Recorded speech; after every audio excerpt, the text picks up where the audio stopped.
Well, I continue to be impressed with my team's I don't know their energy, their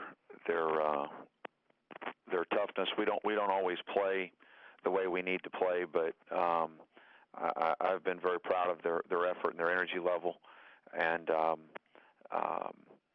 given some of our challenges that we have presently, and so big week for us. Georgia seems to be playing very well, very well. Mark's done a great job, in my opinion, with their team this year, and so we've got a very difficult challenge on Wednesday, and I haven't seen any of Mississippi State yet, but their record is obviously good, and Rick must have them playing well also. So no nights off in this in our league this year, and so we know it's going to be a tough week, but proud of our team's effort from last week, and looking forward to seeing if we can do a little better this week. Our first question is from Michael Bonner of the Jackson Clarion Ledger. Hi, Coach. How are you? Fine, thank you. What kind of challenges, you talked about the games, but what kind of challenges does practice present with a number of situations, both mentally and physically? Well, I just think that we have to be mindful of I've got some good seniors. Fuller and Odom are both very hard-working guys, and so I can trust them to tell me if they're how their legs feel, and I've probably continued to err on the side of caution. So, our practice times have been cut back a little bit, obviously, but we still get done what we need to get done. I mean, we went for a good while before the A&M game on Saturday, and so we're still doing what we have to do, but just trying to be very mindful of preserving legs and doing the things that we have to do that way also. If you are going resting some guys or resting some legs, are you able to go 5-on-5? Is that a possibility, or do you need to bring on some managers or practice players, something like that? We if we're going 5-on-5, that means that everyone in uniform in a gym is in play. So because we've got 10 guys, and one of those is a manager converted to a player now. So we if we're going 5-on-5, nobody's resting. So that's and at this time of year, that's if we're probably going 5-on-5. So there's not, for us, there's not as many breakdown drills, or there aren't as many part method things that we're teaching or going over at this time of the season. So, but again, it's not. It's been fine. It really has been fine. We're not getting cheated or shortened out of practice time, really to speak of, and so it's been all good. But we just have to make sure they're ready on game night. That's what matters. Thanks, Coach. Next question is from Seth Emerson of the Macon Telegraph. Hey, Kevin. On Georgia, this makes 2 years in a row now they've kind of recovered from a tough non-conference schedule to do pretty well, at least at the start here in SEC. What have you seen from Georgia these last 2 years to be able to do that?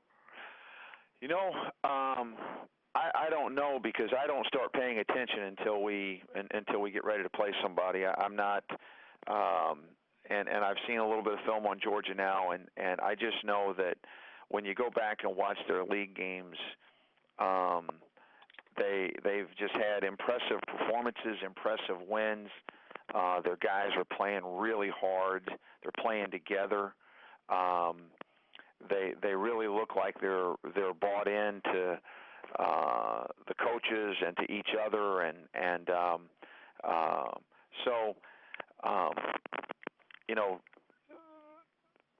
I don't know what Mark's doing to get them to play this well in league play, but I just know that they've been very, very good, and starting with that first win on the road at Missouri, which is very impressive. So, not sure what he's doing, but whatever he's doing is right, because they're playing extremely well, in my opinion.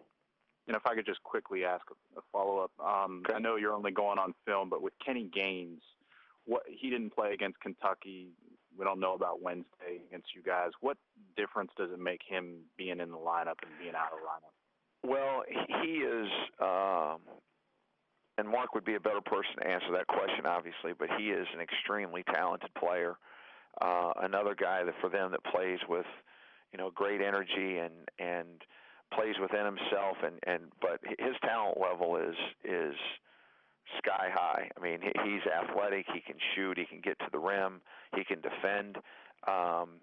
He's a big time player to me. I know that man gets a lot of the coverage and should, and gets a lot of the attention and should, but Gaines is an outstanding player in my opinion as well. And what they don't have when he's out, I'm not sure, because like I said, Mark would be better to answer that question than me. But he's an extremely talented player, and if you take an extremely talented player off of any starting five in our league, it's going to impact that team in some way for sure. Thank you. Next question is from Tom Murphy of the Arkansas Democrat-Gazette. Hey, Kevin.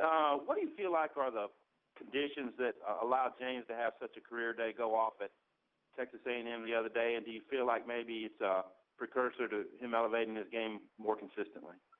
I'm sorry. Can you? I didn't catch all the question. Go ahead. I'm sorry. What do you feel like were the conditions that allowed James to go off at Texas A&M, and do you think he can do that more consistently now? Okay.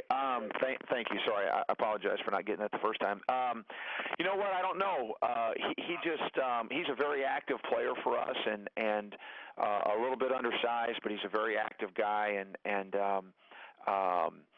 he was able to get to the foul line because he got some offensive rebounds, and we got him the ball inside a few times, and so I don't know. I would just say it was his activity level, and we were actually kind of laughing about it because he had arguably one of his worst practices of his life the day before the game, and so it wasn't exactly something that we saw coming. But James has been good for us recently in games, and aside from the practice day before the A&M game, but he was just able to get the ball around the rim and make some plays, and that's what we need him to do. When he comes through like that, we're an entirely different looking team.